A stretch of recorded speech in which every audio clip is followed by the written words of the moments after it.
Rumba আগেই কইছিলাম যে বরিশালের কেউ থাকলে আমি বয়ান করবো না। সালামু আলাইকুম। ওয়ালাইকুম আসসালাম। কথা বাইরে না, আওয়াজ নাই। কি খাওয়া দাওয়া করে রেহেন নাই কেউ নাকি? বুঝলাম না ব্যাপার কি। না ভাত খাই নাই। যাই হোক, বেশি সময় ওয়াজ করতে পারবো না, অনেক জায়গায় বয়ান টয়ান করে রয়েছি, ঠিক আছে? আপনাকে বিশ্বাস হয় না? পরিষ্কার ভাবে বললাম, বিশ্বাস হয় না যাও, আপনারা সরল মনের মানুষ, সত্যি কথা কইছেন। বিশ্বাস আমারই হয় না, আমি আসলে বয়ান করছি এই এক জায়গায় প্রথম। মানুষজন এত কম কে বুঝলাম না। আশেপাশে কি গান গুন চলতেছে নি? ওয়াজ মাহফিলে খিচুড়ি নাই?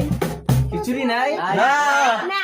এই খিচুড়ি নাই দেখি তো মেইন আকর্ষণ নাই। আমি বক্তা কনসার্টের বা খিচুড়ি নাই, শ্রোতা নাই।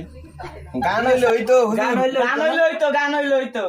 কি জ্বালা দিয়া গেলাম ওরে।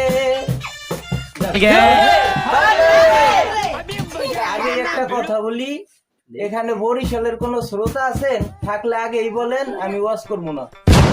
না কোনো বরিশালে নাই। ঠিক আছে, তাহলে ওয়াজ শুরু করলাম। আমার আবার সময় নাই এখানে বয়ান করে। নাই কি দেখলেন? বুঝবেন না, এখান থেকে বয়ান করে আমার আবার যশোর যাইতে হইবে। যশোর কি গান গাইতে যাওয়া লাগবে? না, এই আর কি। শোনেন তাহলে, এই চুপচাপ কথা বলবেন না। কথা বললে আমি আবার ওয়াজ করতে পারি না। এই মনে করেন, এই গত মাস থেকে ওয়াজ করতে করতে কণ্ঠের অবস্থা খুবই খারাপ।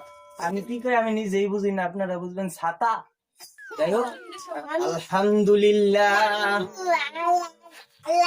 আলহামদুলিল্লাহি নাহমাদুহু ওয়া নুসাল্লি আলাইহি। অত আরবি দিয়ে কাম নাই, বাঙালি মানুষ, আরবি আপনারা বুঝবেন না, বাংলায় ওয়াজ করি। আহারে আল্লাহর ওলির পিছে পিছে শয়তান দৌড়াইতে দৌড়াইতে একটা গর্তে ঠাস কইরা গেল।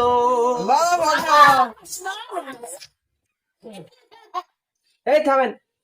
তোর মার একটা সমস্যা ছিল। সমস্যাটা হইলো কি যে শয়তান কি ঠাস করে পড়ছিল না পড়ার পরে ঠাস করছিল? আপনার বাড়ি কই? মগবাড়ি বরিশাল, মুই বরিশালে বললাম।